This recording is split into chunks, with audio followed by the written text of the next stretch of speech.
At the divorce hearing, my husband hired the most expensive sharks to leave me penniless. "You are finished," he laughed.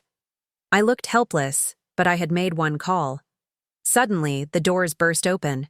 The most feared attorney in the state walked in, the son of my late maid whose tuition I secretly paid. The judge froze. 20 minutes later, everything changed. "I'm glad to have you here. Follow my story until the end and comment the city you're watching from, so I can see how far my story has reached. My name is Sheila, and at 63 years old, I thought I had seen the worst of human nature. I was wrong. The courthouse on Main Street felt colder than usual that Tuesday morning in March. The marble floors echoed with every step, and the smell of old wood and floor wax hung heavy in the air.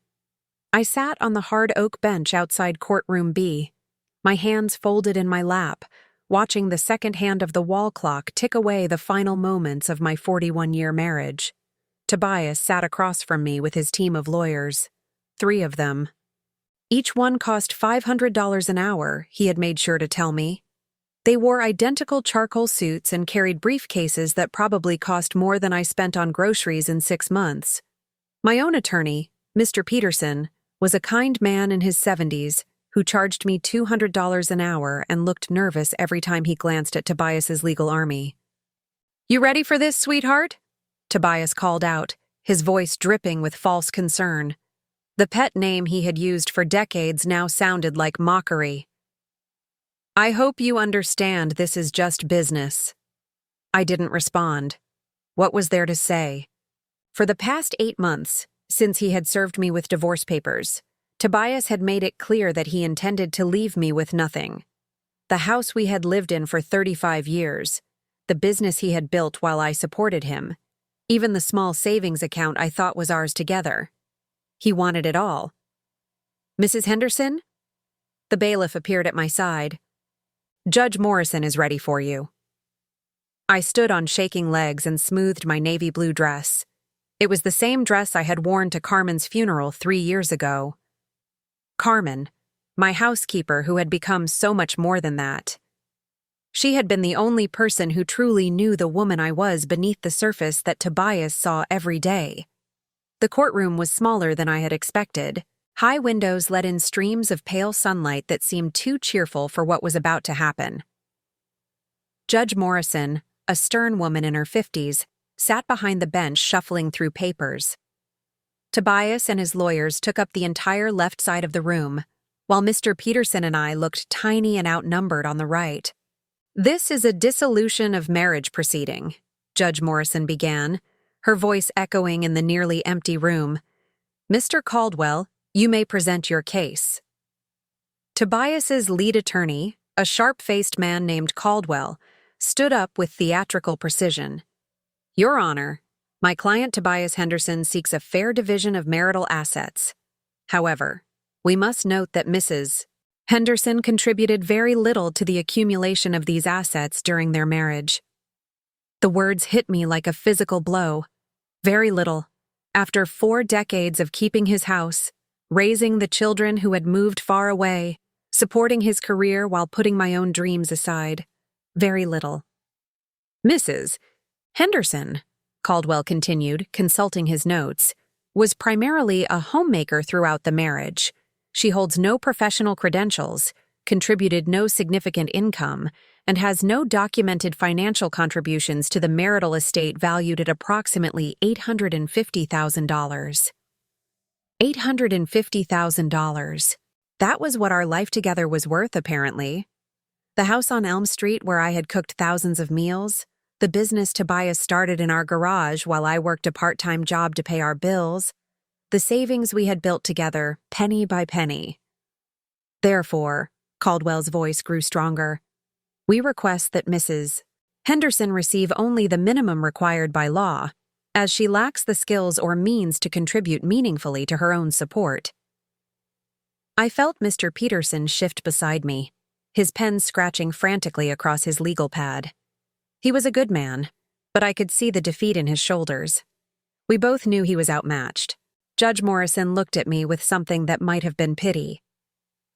"Mrs. Henderson, do you wish to respond?" Mr. Peterson started to stand, but I placed a gentle hand on his arm.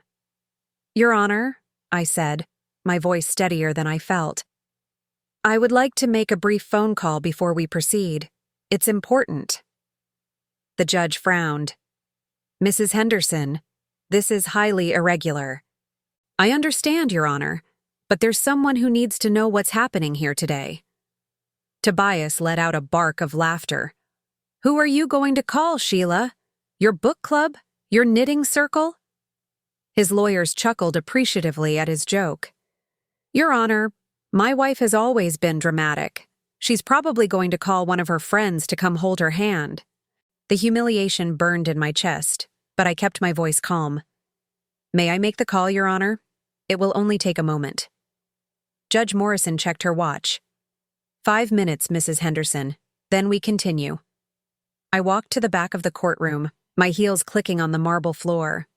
My phone felt heavy in my hand as I scrolled through my contacts. When I found the number I was looking for, my finger hesitated over the screen for just a moment. The phone rang twice before a familiar voice answered. "Wesley Morrison Law Group." "Wesley," I said quietly. "It's Sheila. I need you." There was a pause, then his voice changed completely. "Aunt Sheila? What's wrong? Are you okay?" He had called me Aunt Sheila since he was 7 years old, even though we shared no blood. "I'm at the courthouse downtown, courtroom B, the divorce hearing. He's trying to take everything." Another pause, longer this time. When Wesley spoke again, his voice was cold steel. "I'll be right there." I hung up and walked back to my seat. Tobias was still grinning, whispering something to his lawyers that made them all laugh. Mr. Peterson looked at me with concern. "Who did you call?" he whispered. "A friend," I said simply. Judge Morrison resumed the proceedings. "Mr. Peterson, your response to Mr. Caldwell's arguments?" Mr. Peterson stood, his hands trembling slightly. "Your Honor, Mrs. Henderson has been a devoted wife and mother for over 4 decades. While her contributions may not show up on a balance sheet, they were invaluable to the success of this marriage and Mr. Henderson's business." Tobias rolled his eyes dramatically. Caldwell stood up. "Objection, Your Honor. Emotional arguments don't change the financial facts, Mrs. Henderson simply doesn't have the education, experience, or capability to manage significant assets. She would be better served with a modest settlement that reflects her limited contribution to the marriage." Limited contribution. The words echoed in my head as I thought about all the nights I had stayed up with sick children while Tobias traveled for business. All the times I had entertained his clients, planned his parties, supported his dreams while mine gathered dust.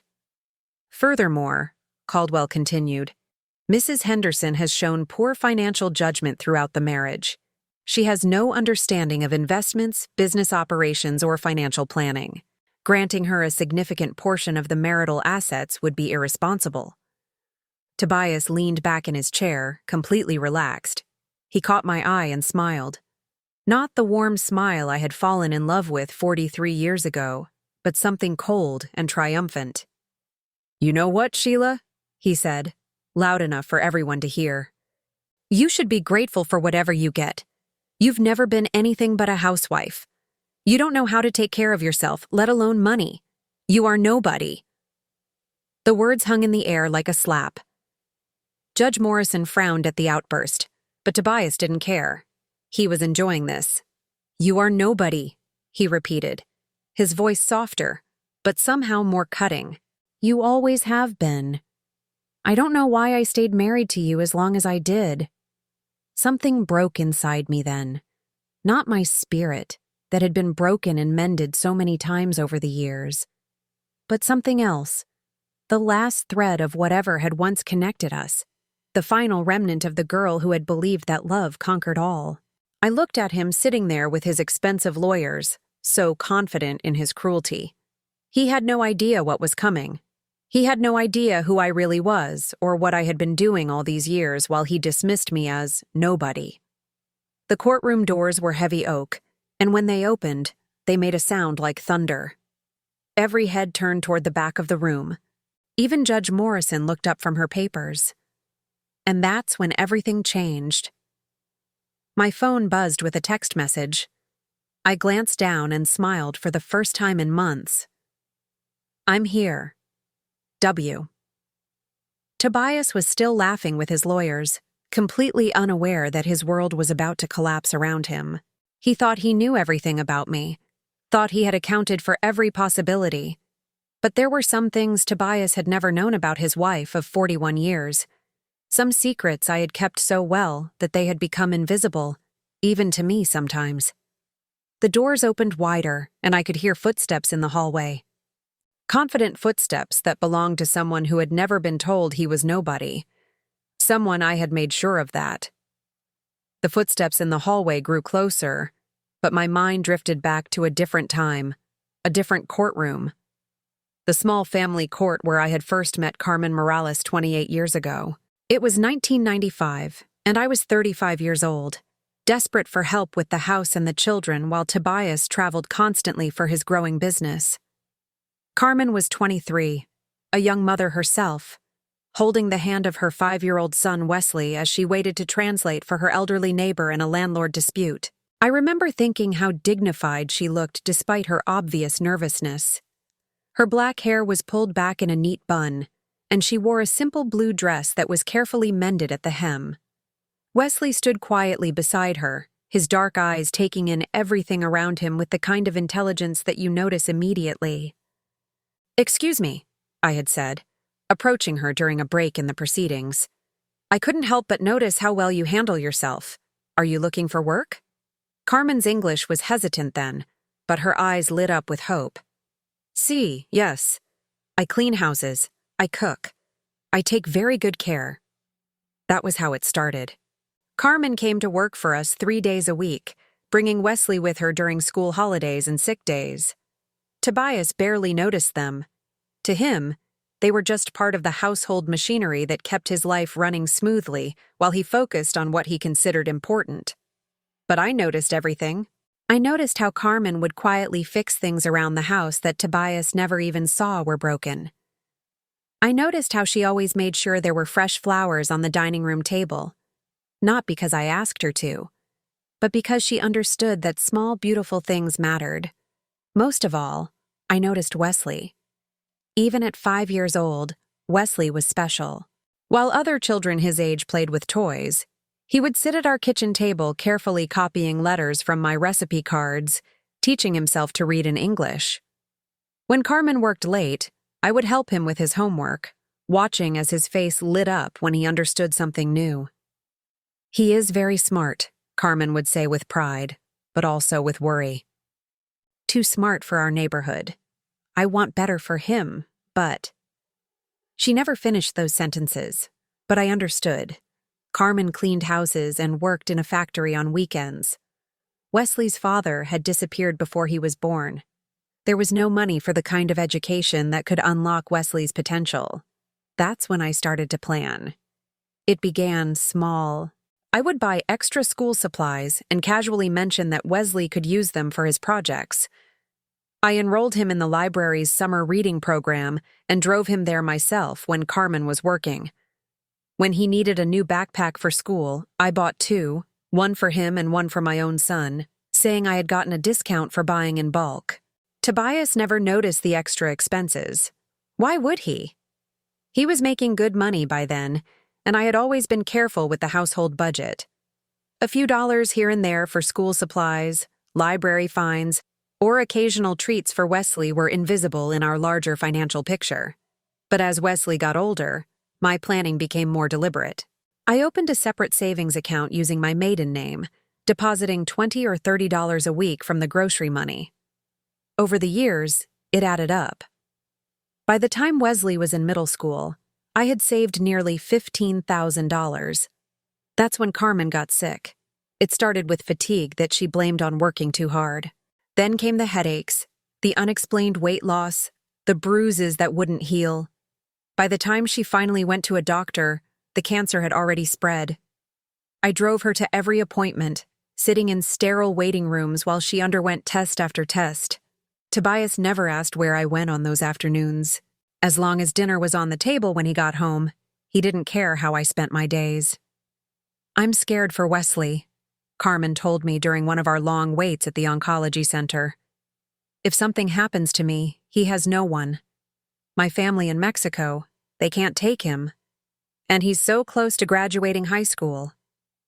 I took her hand, feeling how thin it had become. "Nothing's going to happen to you. And even if it did, Wesley will be fine. I promise you that." It was a promise I intended to keep. The treatments were brutal and expensive. Carmen's insurance covered some of it, but not nearly enough.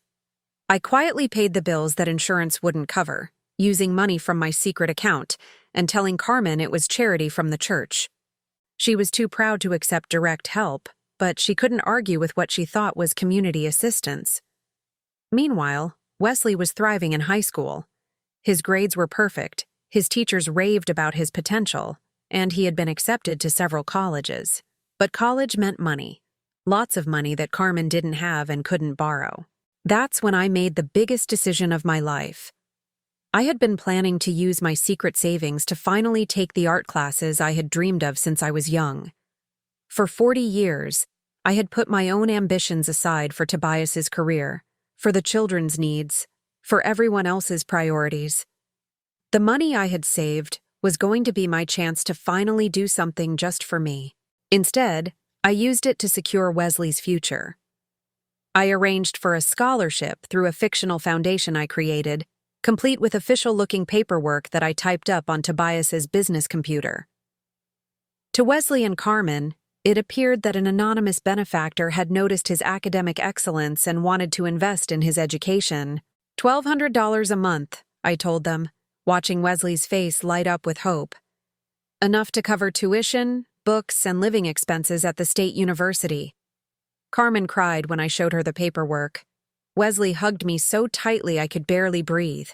They both thought it was a miracle. It wasn't a miracle. It was sacrifice. It was 40 years of grocery money saved $1 at a time. It was the art classes I would never take, the small luxuries I would never buy for myself, the dreams I set aside one more time. But seeing Wesley graduate valedictorian of his high school class, watching him walk across that stage with tears of joy in his eyes, knowing that he would have a chance to become everything he was meant to be, that was worth more than any art class could ever be. Carmen lived to see him start college, but she didn't live to see him graduate. The cancer took her 2 years into Wesley's studies on a cold December morning while I held her hand in the hospital room. "Take care of him," she whispered with her last breath. "He loves you like a mother." I promised her I would, and I kept that promise the same way I kept all my promises, quietly, completely, and without expecting anything in return. Wesley threw himself into his studies after his mother died. He changed his major to law, driven by a fierce determination to fight for people like Carmen, people who couldn't fight for themselves. I continued to send the monthly scholarship checks, and he continued to believe they came from some anonymous foundation. During his law school years, I would get calls from him late at night when he was stressed about exams or worried about his future. He never called me Sheila during those conversations, always Aunt Sheila, the honorary title he had given me when he was 7 years old. "I'm going to make you proud," he would say. "I'm going to make Mom proud. I'm going to be somebody important so I can help other people the way you both helped me." "You already make us proud," I would tell him. "You always have." By the time Wesley passed the bar exam and started his own law practice, I had spent nearly $45,000 on his education. Tobias never noticed. Why would he? He was too busy building his own empire to pay attention to his wife's small, careful acts of rebellion. Wesley's law practice grew quickly.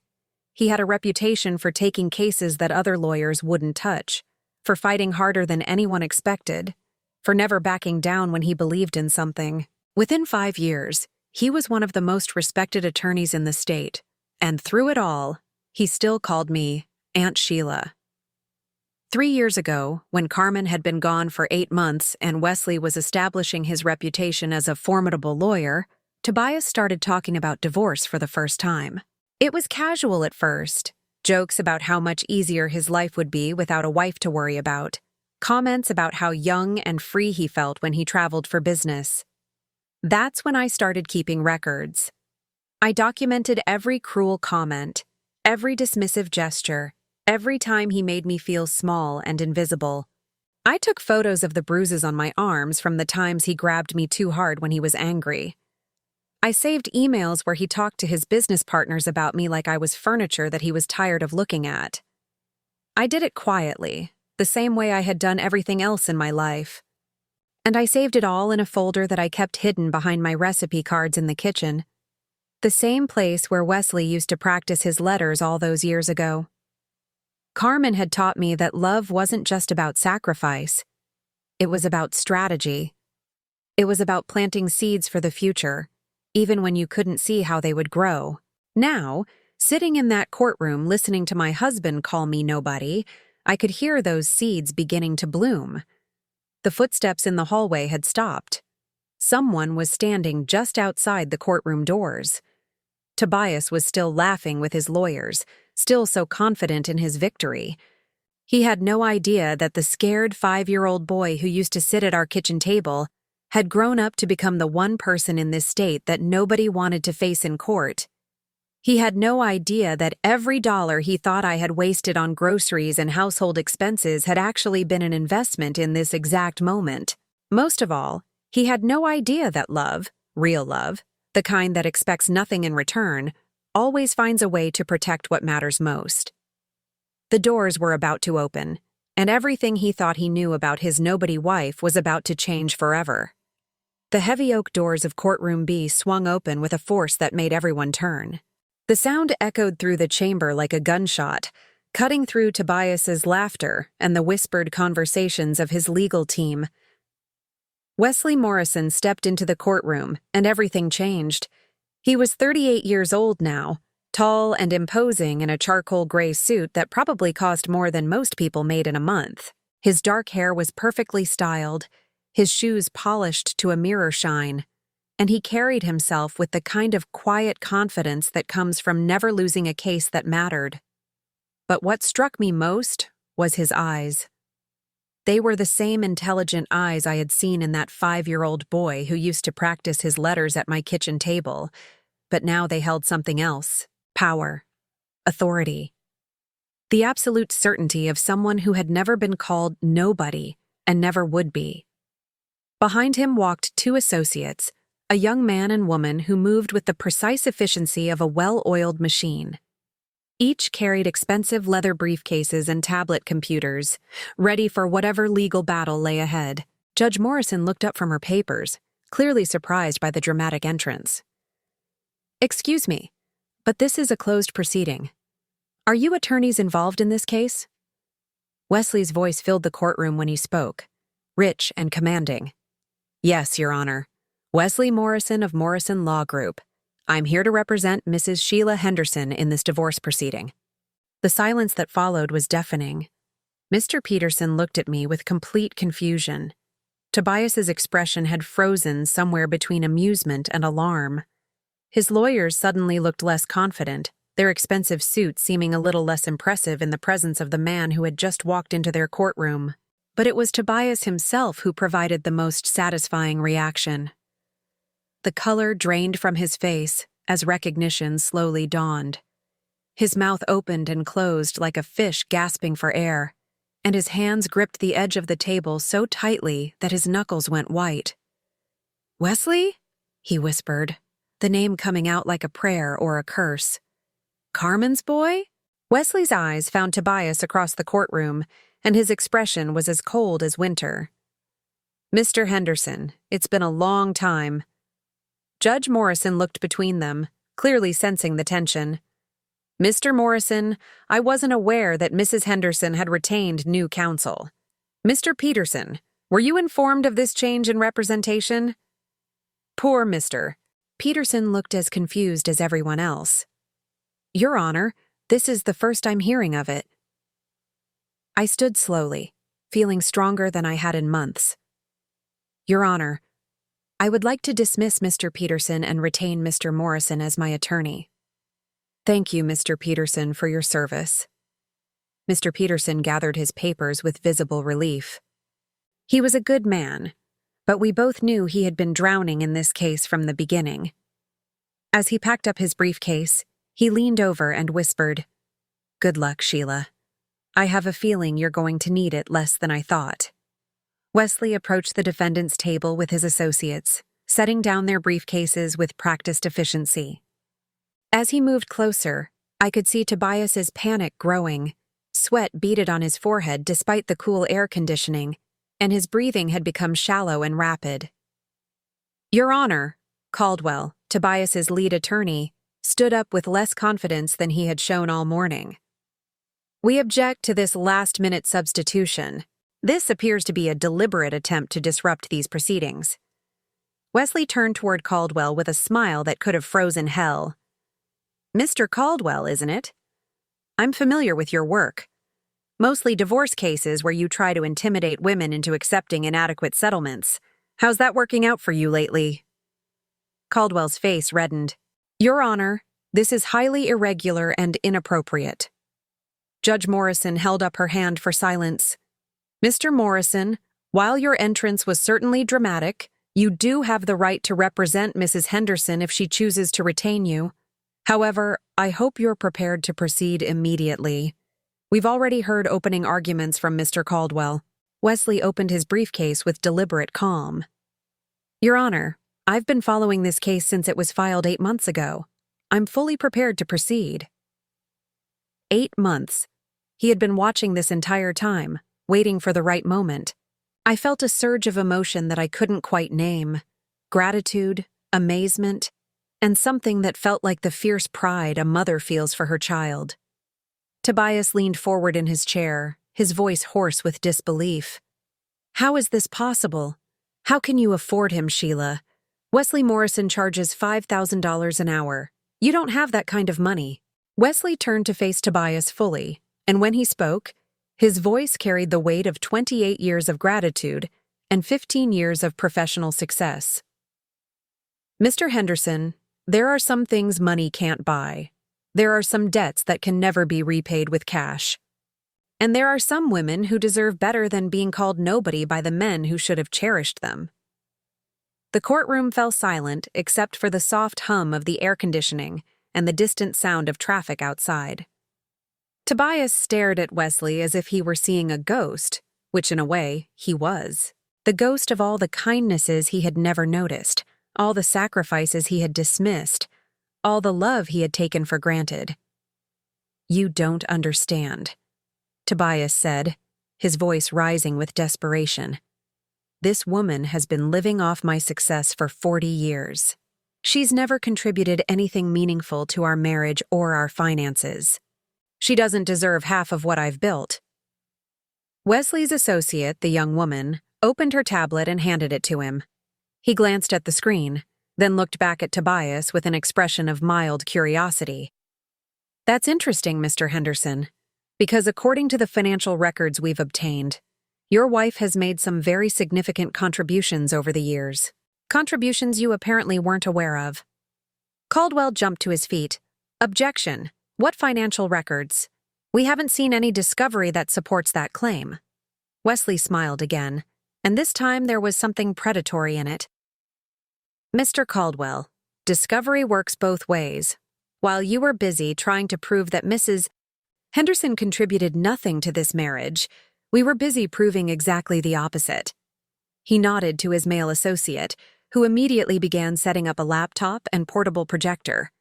Within minutes, they had transformed the courtroom into a presentation space that would have made any corporate boardroom envious. "Your Honor," Wesley continued, "with the court's permission, I'd like to present evidence that will completely reframe how we view Mrs. Henderson's contributions to this marriage." Judge Morrison leaned forward with interest. "Proceed, Mr. Morrison." The first image that appeared on the courtroom wall was a photograph of our house on Elm Street, taken the day we moved in 35 years ago. It looked small and shabby, with peeling paint and a yard full of weeds. "This is the home that Mr. and Mrs. Henderson purchased in 1988, Wesley said, using a laser pointer to highlight different areas of the photograph. Purchase price, $89,000. They put down $18,000 and financed the rest. The next image showed the same house as it looked today. Beautiful landscaping, fresh paint, upgraded windows, and a welcoming front porch that hadn't existed in the original structure. This is the same house today, valued at $350,000. Mr. Henderson's financial statements claim that this increase in value is due to market appreciation and improvements he made personally. Wesley clicked to the next slide, which showed a detailed timeline of home improvements and their costs. However, our investigation reveals that Mrs. Henderson personally managed and often physically performed most of these improvements over the past 3 decades. She researched contractors, negotiated prices, supervised work, and in many cases, did the labor herself to save money. I remembered those years. Weekends spent painting rooms while Tobias played golf, evenings spent researching the best deals on appliances while he watched television, hours spent in the garden creating the beautiful landscaping that now added so much value to our home. Furthermore, Wesley continued, Mrs. Henderson's careful financial management and household budgeting allowed the family to save an additional $2,000 to $3,000 per year that was reinvested in the property and Mr. Henderson's business. Tobias was shaking his head frantically. That's not true. I worked for everything we have. She just spent my money. Wesley turned to face him directly. Mr. Henderson, do you remember the year 1993, when your business was failing and you were 3 months behind on your commercial rent? Tobias's face went pale. That was different. That was just a rough patch. Indeed, a rough patch that would have ended your business if Mrs. Henderson hadn't taken a part-time job at the grocery store and used her earnings to keep your business afloat. 6 months of working nights and weekends, earning $8 an hour, while also maintaining your household and caring for your 2 young children. I had forgotten that Wesley knew about those months. He would have been only 8 years old then, but Carmen had been watching my children during some of those evening shifts. Apparently, he remembered more than I realized. The next slide showed bank records from that period, with deposits from my grocery store job clearly marked. $2,400, Wesley said. That's how much Mrs. Henderson earned during those 6 months. Every penny went to keeping her husband's business alive. Without her intervention, there would be no business for us to divide today. Caldwell was furiously taking notes, but I could see the defeat in his posture. This wasn't the narrative they had prepared for. This wasn't the helpless housewife they thought they were facing. Your Honor, Wesley said, this pattern of contribution and sacrifice continued throughout the 41 years of this marriage. Mrs. Henderson didn't just keep house and raise children. She was the silent partner who made her husband's success possible. The presentation continued with slide after slide of evidence I didn't even know existed. Records of the dinner parties I had planned and hosted for Tobias's business clients. Documentation of the times I had filled in as his secretary when he couldn't afford to hire help. Proof of the networking and relationship building I had done within the wives' circle that had led to some of his biggest contracts. But it was the final slide that took my breath away. It was a photograph of Wesley's college graduation, with me standing beside him in my best dress, both of us smiling at the camera. Below it, in neat columns, was a financial breakdown. Your Honor, Wesley said, his voice softer now but no less powerful. I want the court to understand something about the woman who sits before you today. Mrs. Henderson didn't just contribute to her own family's success. For 15 years, she contributed to mine. The courtroom was so quiet you could have heard a pin drop. This woman, Wesley continued, used money she had saved from careful household management to pay for my college education. $1,200 a month for 4 years of undergraduate study, then $1,500 a month for 3 years of law school. She did this quietly, without fanfare, asking for nothing in return except that I study hard and make something of myself. Tobias's mouth fell open. In 41 years of marriage, he had never known about my secret savings account or the scholarship I had created for Wesley. The total amount Mrs. Henderson invested in my education was $45,600. Money that could have been used for her own dreams, her own education, her own future. Instead, she chose to invest in a young man she believed in, creating opportunities that didn't exist before she opened her heart and her wallet. Wesley turned back to face Tobias, and his voice became steel again. So, when you say that Mrs. Henderson has never contributed anything meaningful, Mr. Henderson, I have to disagree. She contributed to raising me. And now I'm here to make sure she gets everything she deserves. The silence that followed was broken only by the sound of Tobias's ragged breathing. He looked like a man who had just watched his entire world collapse, because in many ways, he had. Judge Morrison leaned back in her chair, clearly processing everything she had just heard. This is quite compelling, Mr. Morrison. Do you have additional evidence to present? Wesley's smile was sharp as a blade. Your Honor, we're just getting started. Wesley moved to the center of the courtroom like a predator who had finally cornered his prey. The confidence in his movements reminded me of Carmen when she was determined to fix something that others had given up on. There was a quiet certainty that the job would be done right, no matter how long it took. Your Honor, Wesley continued, what we've shown so far represents only Mrs. Henderson's documented financial contributions. But there's another category of evidence that I believe will be even more compelling. He nodded to his female associate, who immediately began distributing manila folders to Judge Morrison, Caldwell, and the court reporter. Over the past 15 years, Mrs. Henderson has been documenting a pattern of emotional and financial abuse that goes far beyond the typical breakdown of a marriage. What she discovered is that Mr. Henderson has been systematically undermining her confidence, isolating her from potential income sources, and creating a financial dependency that he believed would make her too afraid to leave. Tobias shot to his feet, his face flushed with rage. That's a lie. I never abused anyone. Your Honor, this is character assassination. Judge Morrison's voice was sharp with authority. Mr. Henderson, you will remain seated and allow your attorney to speak for you. Another outburst like that and I'll hold you in contempt. Tobias sank back into his chair, but his breathing was rapid and shallow. Caldwell placed a restraining hand on his arm, whispering urgently in his ear. Wesley opened his own copy of the folder, revealing page after page of photographs, printed emails, and handwritten notes. Mrs. Henderson began keeping these records in 2008, initially as a way to document what she thought might be early signs of dementia. She was concerned about her husband's increasing irritability and memory lapses regarding conversations they had shared. I remembered those early days of record-keeping. I had genuinely worried that Tobias might be developing some kind of cognitive issue because the man I was living with seemed so different from the one I had married. It took me years to realize that he hadn't changed. I had simply stopped making excuses for behavior I should never have tolerated. However, Wesley continued, what she documented instead was a deliberate pattern of psychological manipulation designed to make her question her own memory, her own worth, and her own capabilities. The first photograph Wesley displayed was one I had taken with a disposable camera, showing bruises on my upper arm in the shape of fingerprints.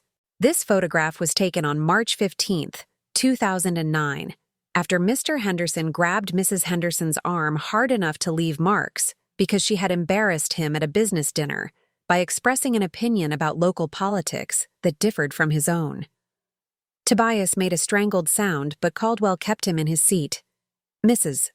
Henderson's notes from that evening indicate that Mr. Henderson told her she had no right to speak about things she didn't understand, and that her role at these events was to look nice and keep quiet. Wesley clicked to the next image, a screenshot of a text message conversation. This exchange from June 2010 shows Mr. Henderson berating Mrs.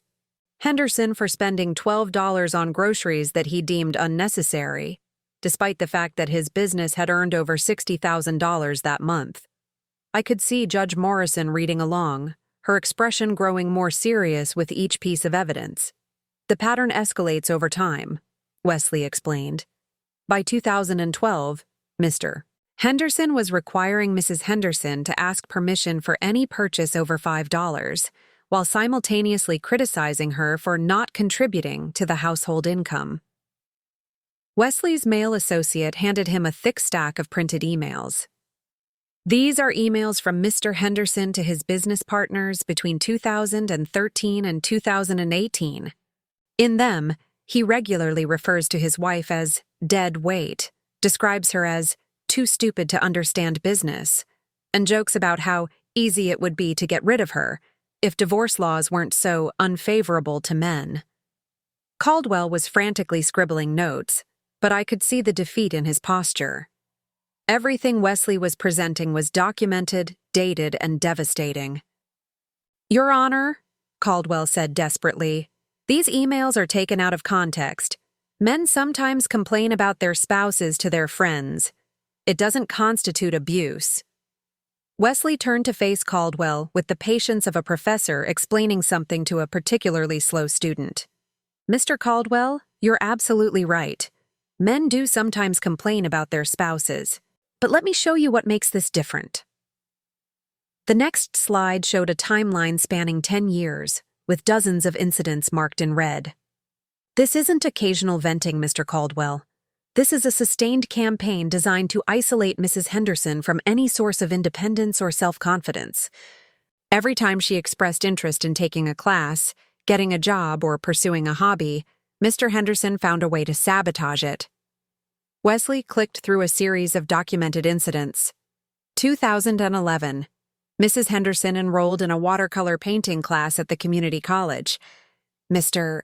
Henderson scheduled mandatory business dinners every Tuesday night for 6 weeks until she was forced to drop out. Another click. 2014. Mrs. Henderson was offered a part-time position at the local library. Mr.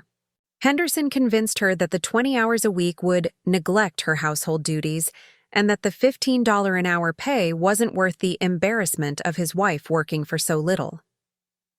Click. 2016. Mrs. Henderson joined a book club that met monthly.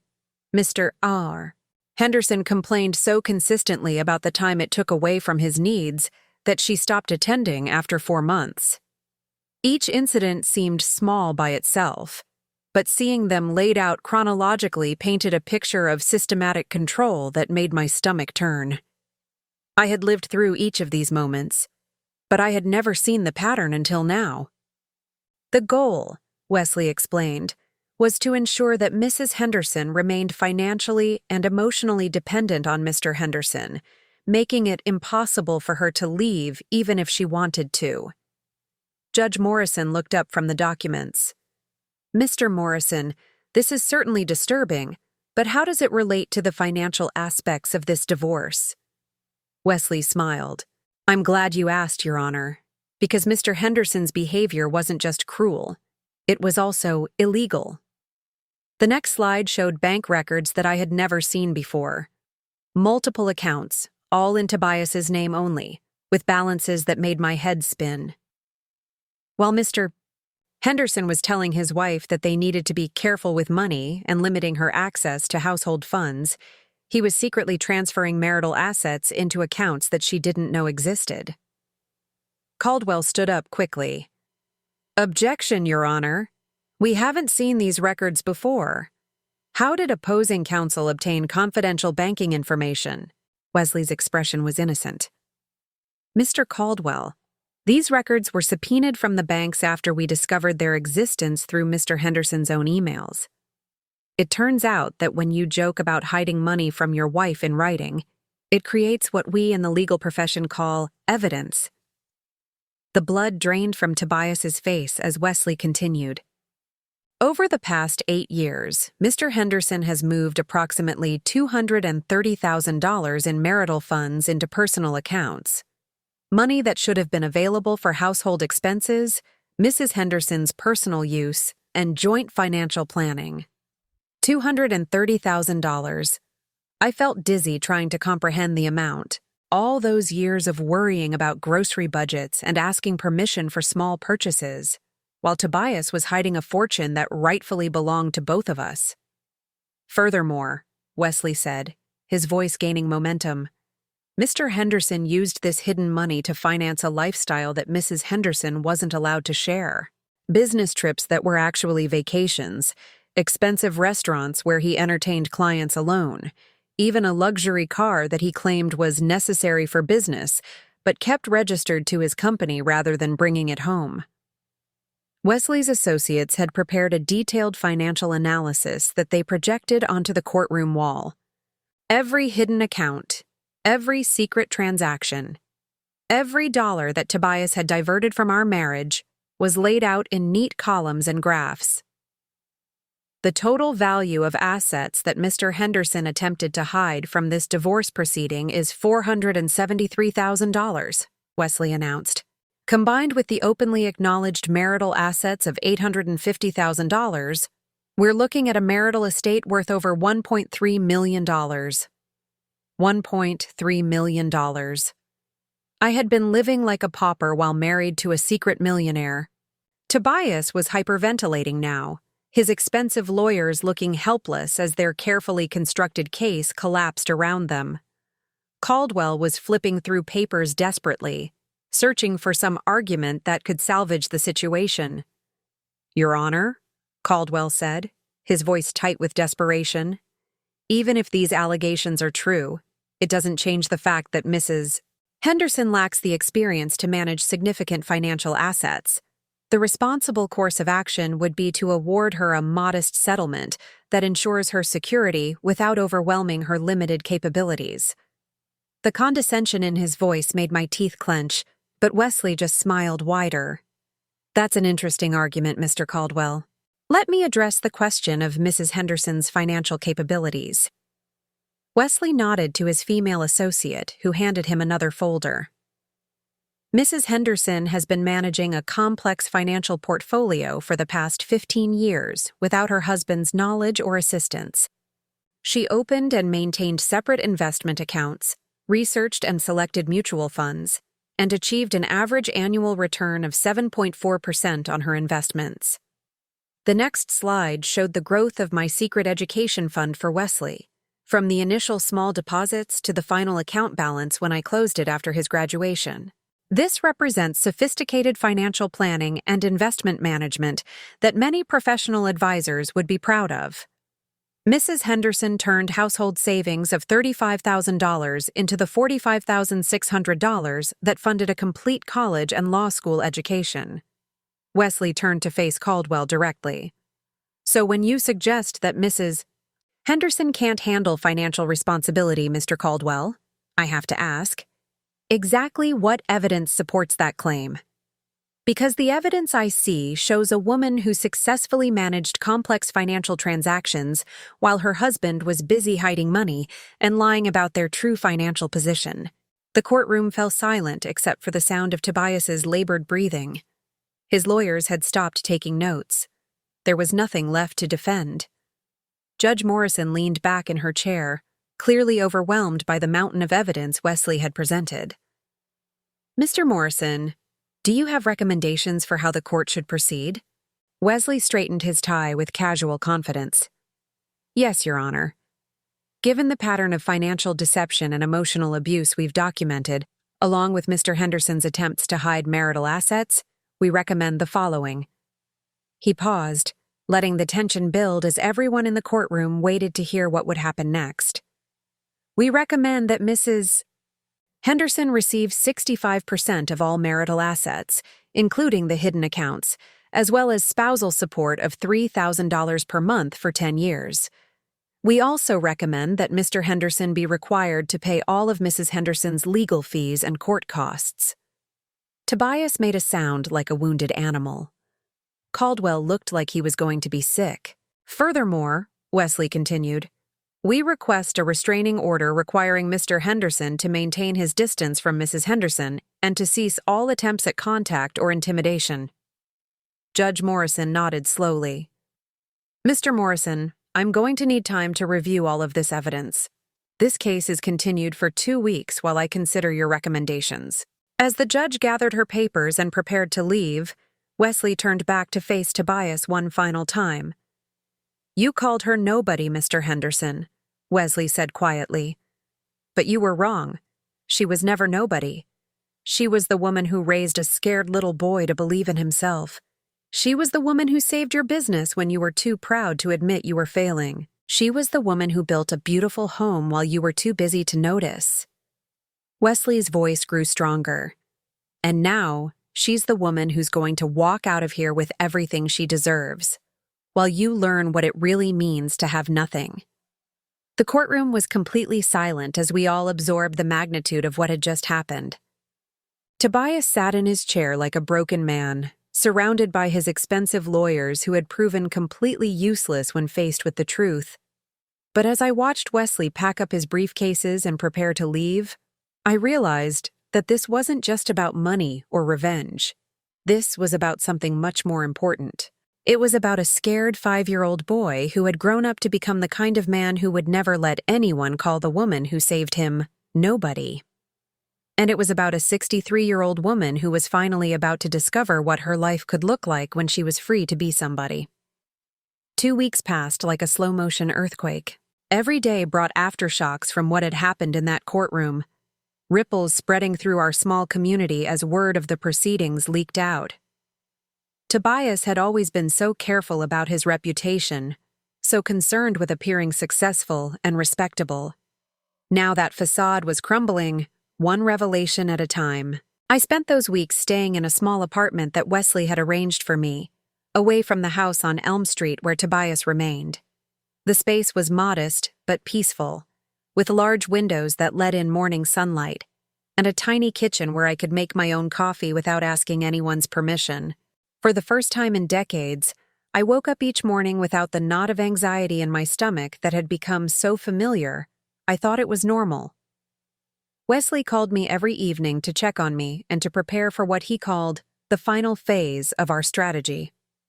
During one of these conversations, he mentioned something that made my heart skip a beat. Aunt Sheila, he said, his voice unusually hesitant. There's something else we need to discuss. Something I discovered that even I wasn't prepared for. What is it, Wesley? There was a long pause before he answered. It's about Tobias's business, the one you helped save back in 1993. I've been digging deeper into his financial records, and I found something that changes everything. What do you mean? I mean that business, Henderson Construction Services, was never legally his alone. When you invested your grocery store earnings to keep it afloat, you should have been made a partner. Instead, Tobias filed the paperwork to make it a sole proprietorship in his name only, without your knowledge or consent. I sat down heavily in my small kitchen chair, gripping the phone. I don't understand. What does that mean? It means he stole from you, Aunt Sheila, not just emotionally or psychologically. He literally stole your legal share of a business that you saved with your own money. A business that's now worth over $600,000. $600,000. The number felt surreal, like something from someone else's life. But how can you prove that? I asked. Because you kept receipts, Wesley said, and I could hear the smile in his voice. Remember all those bank deposit slips you saved from your part-time job? The ones you thought were just old paperwork? They prove that you made a direct financial investment in the business during its crucial early period. Combined with witness testimony from people who remember your involvement, we can establish that you were a de facto partner who was illegally excluded from ownership. I thought back to those months of working at the grocery store, coming home exhausted after 8-hour shifts to find Tobias stressed and angry about his failing business. I remembered suggesting ways to save money, helping him reorganize his filing system, even calling potential clients when he was too depressed to make the calls himself. At the time, I thought I was just being a supportive wife. Now I realized I had been an unpaid business partner. What happens now? I asked. Now we finish what we started, Wesley said, his voice firm with determination. When we go back to court tomorrow, Tobias is going to discover that calling you nobody was the most expensive mistake of his life. The next morning, I dressed carefully in a navy blue suit that Wesley had insisted on buying for me. "You need to look like the successful businesswoman you always were," he had said, even if no one bothered to acknowledge it before. When I walked into courtroom B, everything felt different. The same oak benches, the same high windows, the same smell of floor wax and old wood. But this time, I wasn't the frightened woman who had been humiliated 2 weeks ago. This time, I walked in with my head held high, flanked by Wesley and his team like a general with her army. Tobias looked terrible. He had lost weight, his expensive suit hung loosely on his frame, and there were dark circles under his eyes. His lawyers surrounded him like bodyguards, but they all had the defeated posture of people who knew they were fighting a losing battle. Judge Morrison entered the courtroom promptly at 9 o'clock, carrying a thick folder of documents. "I've had time to review the evidence presented by both parties," she announced. "This case has revealed some of the most egregious examples of financial deception and emotional abuse that I've seen in 20 years on the bench." She opened her folder and consulted her notes. "Mr. Henderson, the court finds that you have systematically hidden marital assets, emotionally manipulated your wife, and attempted to defraud this proceeding by misrepresenting your true financial position." Tobias sat perfectly still, but I could see his hands trembling. "However," Judge Morrison continued, "Mr. Morrison has presented additional evidence that takes this case into even more serious territory." Wesley stood up with fluid confidence. "Your Honor, thank you. Over the past 2 weeks, our investigation has uncovered evidence of what can only be described as business fraud spanning over 30 years. He nodded to his associates, who began setting up their presentation equipment with the efficiency of a pit crew. "We have discovered that Mr. Henderson has been operating his construction business under false pretenses since 1993, when Mrs. Henderson's direct financial investment saved the company from bankruptcy." The first slide showed copies of my old bank statements, with deposits from the grocery store clearly marked, followed by withdrawals that corresponded exactly to payments made to keep Tobias's business operational. Mrs. Henderson invested $2,400 of her own earnings into Henderson Construction Services at a time when the business had negative cash flow and was 3 months behind on rent. This investment represented 37% of the company's total value at that time. Wesley clicked to the next slide, showing business formation documents that I had never seen before. However, when Mr. Henderson filed for reorganization of the business following this cash infusion, he listed himself as the sole owner and proprietor. Mrs. Henderson's contribution was never acknowledged, and she was never offered the partnership stake that she had earned through her investment. Caldwell stood up weakly. "Objection, Your Honor. Mrs. Henderson made a gift to support her husband's business. That doesn't create a legal partnership." Wesley turned toward Caldwell with the patience of a professor correcting a student's obvious error. "Mr. Caldwell, I would agree with you if this had been a gift, but Mrs. Henderson's own words from that time period tell a different story." The next slide showed a photocopy of a letter I had completely forgotten about, written in my own handwriting 30 years ago. This is a letter that Mrs. Henderson wrote to her sister in October 1993, describing her investment in the business. I quote, "I'm putting my grocery store money into Tobias's company as a business investment. He promised that once things turn around, I'll be made a partner so I can have a say in how things are run. I'm tired of watching him make the same mistakes over and over." I remembered writing that letter, remembered the hope I had felt that finally Tobias would see me as an equal partner instead of just a supportive wife. I also remembered how that promise had been quietly forgotten once the business became profitable again. Furthermore, Wesley continued, we have testimony from 3 former employees of Henderson Construction Services who remember Mrs. Henderson's active involvement in business operations during the 1990s. She handled client communications, managed the books during busy periods, and even supervised job sites when Mr. Henderson was handling multiple projects. Each piece of evidence was like another nail in Tobias's coffin. I watched him sink deeper into his chair as the true extent of his deception became clear. The current value of Henderson Construction Services is approximately $600,000, Wesley announced. Based on Mrs.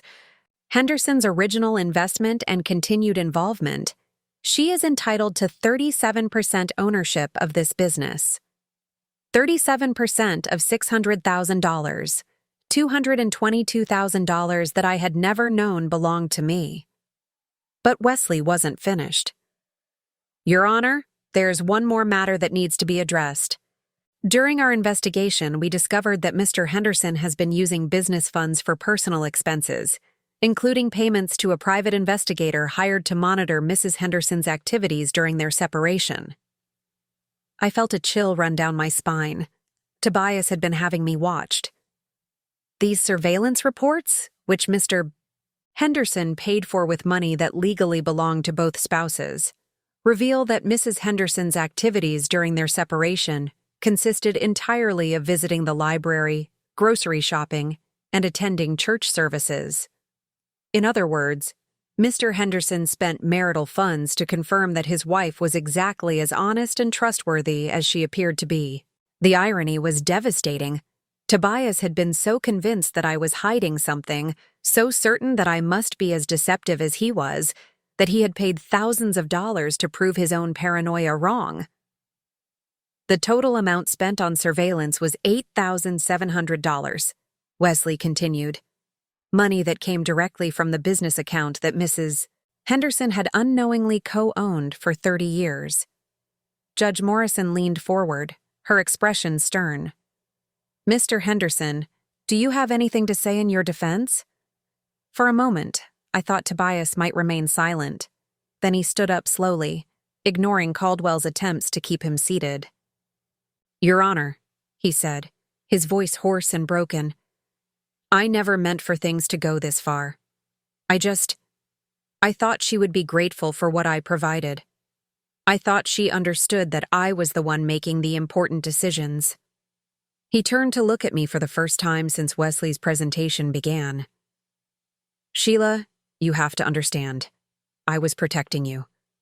You were never cut out for business. You were never strong enough to handle real responsibility. The old me might have believed him. The old me might have accepted that his manipulation and control had been for my own good. But the woman sitting in that courtroom had spent 2 weeks remembering who she used to be before she learned to make herself smaller and quieter to fit into Tobias's world. Your Honor, I said, standing up with a confidence that surprised even me. I'd like to respond to that. Judge Morrison nodded. Go ahead, Mrs. Henderson. I looked directly at Tobias, seeing him clearly for perhaps the first time in decades. Tobias, you're right about one thing. I was never cut out for the kind of business you do, the kind that involves lying to your partner, hiding money, and treating the people who love you like they're disposable. My voice grew stronger with each word, but I was always strong enough to handle responsibility. I handled the responsibility of keeping our family together while you focused on yourself. I handled the responsibility of supporting your dreams while setting aside my own. And I handled the responsibility of investing in a young man's future without expecting anything in return, except the satisfaction of knowing I had done the right thing. I gestured toward Wesley, who was watching me with pride in his eyes. That investment taught me something about what real strength looks like. Real strength isn't about controlling other people or making them feel small so you can feel big. Real strength is about lifting others up and trusting that they'll remember your kindness when it matters most. I sat back down, my heart pounding but my mind clear. Tobias stared at me like he was seeing a stranger, which in many ways, he was. Judge Morrison consulted her notes one final time before speaking. Based on the evidence presented, this court finds that Mr. Henderson has engaged in a pattern of financial deception, emotional abuse, and business fraud spanning multiple decades. She paused, letting the weight of her words settle over the courtroom. Mrs. Henderson is awarded 65% of all acknowledged marital assets, plus 37% ownership of Henderson Construction Services. Additionally, Mr. Henderson will pay spousal support of $4,000 per month for 12 years, as well as all legal fees and court costs associated with this proceeding. $4,000 a month for 12 years, nearly $600,000 in total, plus my share of the business and the other assets. The numbers were staggering. Furthermore, Judge Morrison continued, a restraining order is hereby issued requiring Mr. Henderson to maintain a distance of at least 500 feet from Mrs. Henderson at all times. Tobias collapsed back into his chair as if he had been physically struck. His lawyers were frantically whispering among themselves, probably calculating how much money their client had just lost and how it would affect their own fees. But I wasn't thinking about the money, stunning as it was. I was thinking about the letter Wesley had shown the court, the one where I had written about wanting to be a partner, wanting to have a say in decisions. For 30 years, I had accepted being treated as a silent supporter. Now, finally, my voice had been heard. As Judge Morrison dismissed the court and people began filing out, Wesley approached me with a smile that lit up his entire face. "How do you feel, Aunt Sheila?" he asked. I thought about the question seriously before answering. How did I feel? Vindicated, certainly. Relieved, absolutely. But more than anything, I felt something I hadn't experienced in decades. I felt free. I feel, I said slowly, like I'm finally ready to find out who I really am when nobody's trying to convince me I'm nobody. Wesley laughed and offered me his arm. Well then, let's go discover that together. As we walked out of the courtroom together, I could hear Tobias behind us, arguing desperately with his lawyers about appeals and legal technicalities. But his voice sounded very far away, like an echo from a life I had already left behind. The courthouse steps were bright with afternoon sunlight, and for the first time in 41 years, I walked down them as my own woman. 6 months later, I stood in the kitchen of my new home, a charming cottage with a wraparound porch and a garden that I was slowly bringing back to life. The morning sun streamed through windows that I had chosen myself, illuminating walls painted in soft yellow because it was my favorite color, and I no longer needed anyone's permission to surround myself with things that made me happy. The cottage was smaller than the house on Elm Street, but it was entirely mine. Every piece of furniture, every picture on the wall, every plant in the garden had been chosen because it brought me joy, not because it fit someone else's idea of what my life should look like. The kitchen was my favorite room, with open shelves displaying the colorful dishes I had collected over the past few months, and a small breakfast nook where I could sit with my morning coffee and watch the birds in my backyard. This morning was special. Wesley was coming for Sunday breakfast, a tradition we had started after the divorce was finalized. He usually arrived at 9 o'clock sharp, carrying fresh flowers from the farmer's market and whatever newspaper he thought would interest me most. These weekly visits had become the highlight of my week, a chance to connect with the man who had become the son I never had. I was just taking a tray of blueberry muffins out of the oven when I heard his car in the driveway. Through the window, I could see him walking up the garden path, and my heart swelled with the same fierce pride I had felt watching him in that courtroom 6 months ago. He looked successful and confident in his casual weekend clothes, but when he smiled at me through the kitchen window, I could still see traces of the thoughtful little boy who used to practice his letters at my table. "Morning, Aunt Sheila," he said as he came through the back door, carrying a bouquet of sunflowers and a warm paper bag from the bakery downtown. "What's this?" I asked, accepting the flowers with a smile. "Croissants from that French place you mentioned wanting to try. I figured we could be adventurous this morning." I laughed, appreciating how he always remembered the small things I mentioned in passing. Adventurous is a good word for how I feel these days. As we settled at the breakfast table with our coffee and food, Wesley pulled out a manila envelope that he had been carrying under his arm. "I have some news," he said, his expression serious but with an underlying excitement that I had learned to recognize. "It's about Tobias." My stomach tightened reflexively. Even though the restraining order meant I never had to see him, Tobias still existed somewhere in the background of my thoughts, like a storm cloud that might return without warning. "What kind of news?" I asked carefully. Wesley opened the envelope and pulled out a legal document. "He's filed for bankruptcy, personal and business. Everything is gone." I stared at the papers, trying to process what this meant. Everything. The house, the business, all of it. Apparently, he made some very poor financial decisions after the divorce. Without your careful management and the hidden money he had been relying on, he couldn't maintain his lifestyle or keep the business profitable.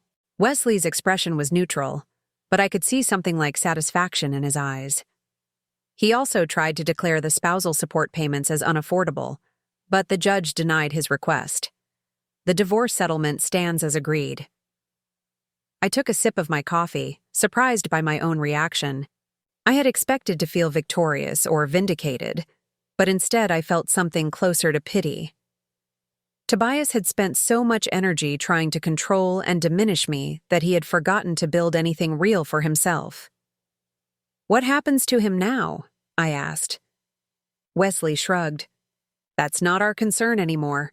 The lawyers handling his bankruptcy will sort out whatever assets remain. But I thought you should know that you'll never have to worry about him trying to come back or demanding changes to the settlement."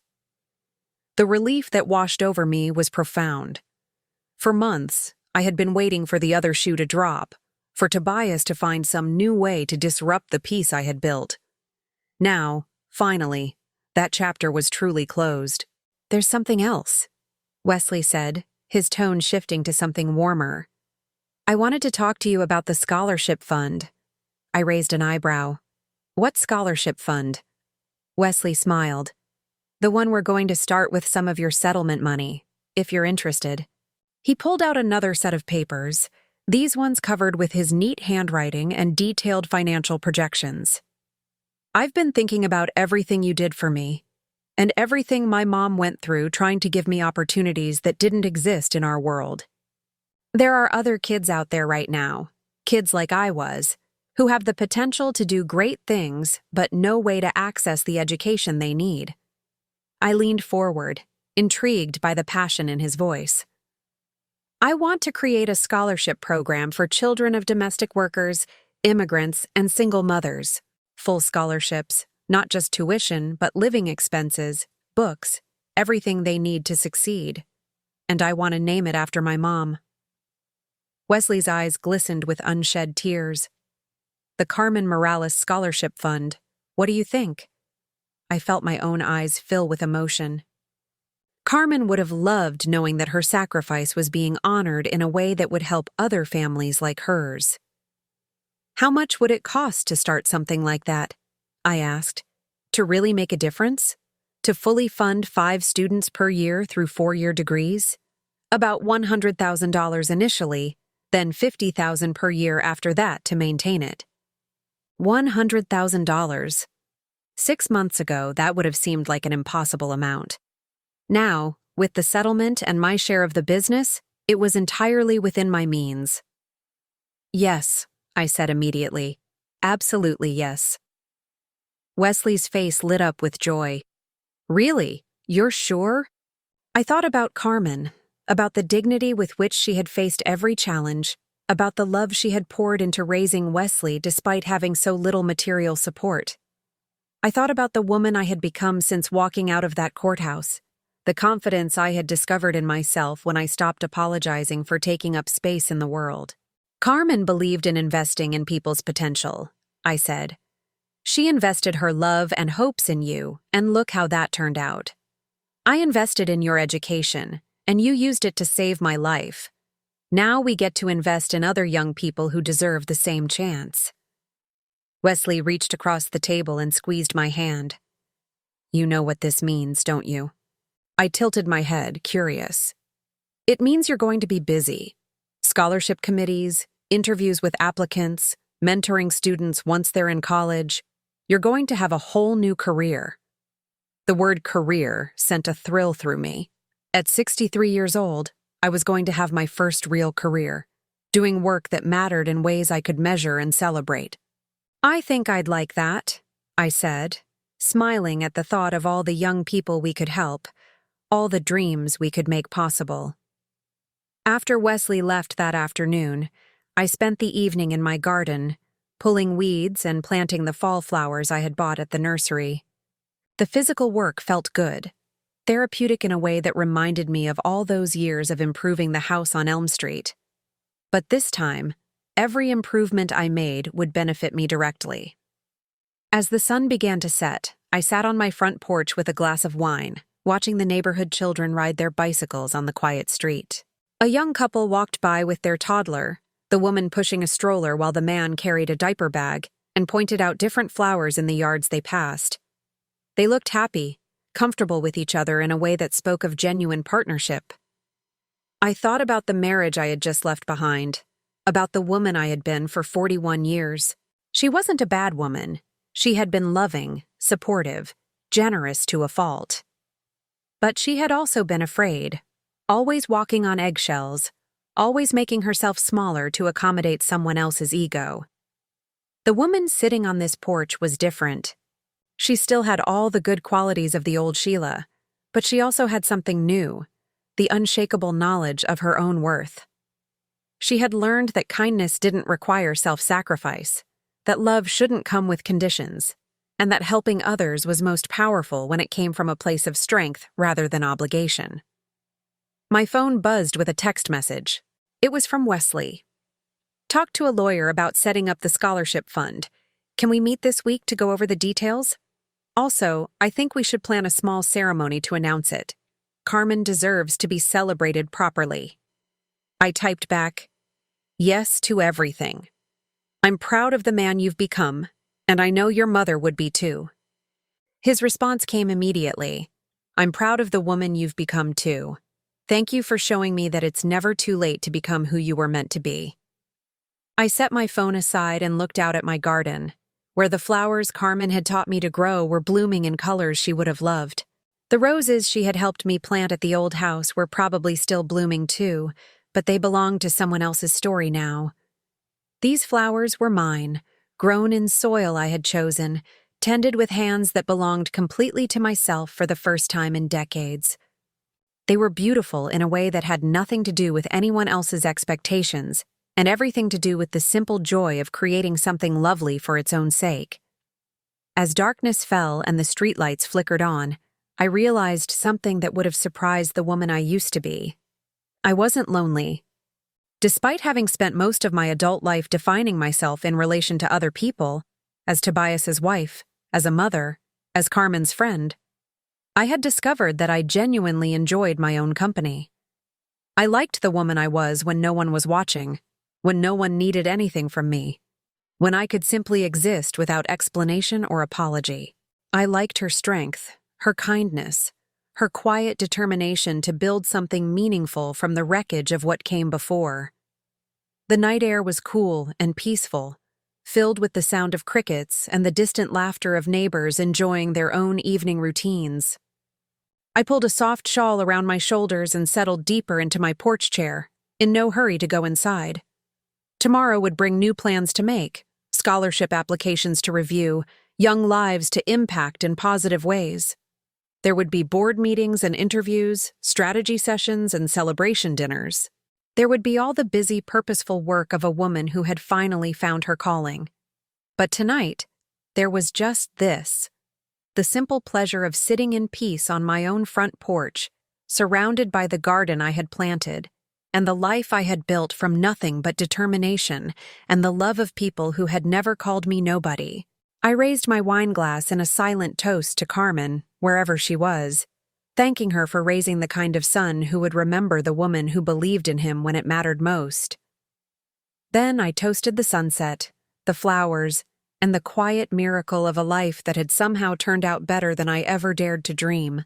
At 63 years old, I was finally exactly where I belonged, in a story where I was the heroine, not the supporting character. And the best part was, this was just the beginning.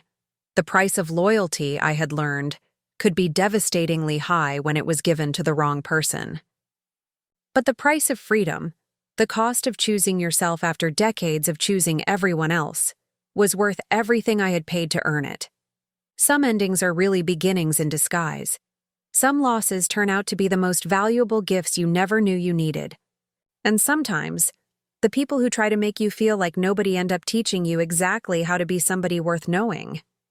I finished my wine as the last light faded from the sky, then went inside to plan tomorrow's adventures. There were so many possibilities ahead, and for the first time in my life, they all belonged to me. Now I'm curious about you who listened to my story. What would you do if you were in my place? Have you ever been through something similar? Comment below. And meanwhile, I'm leaving on the final screen 2 other stories that are channel favorites, and they will definitely surprise you. Thank you for watching until here.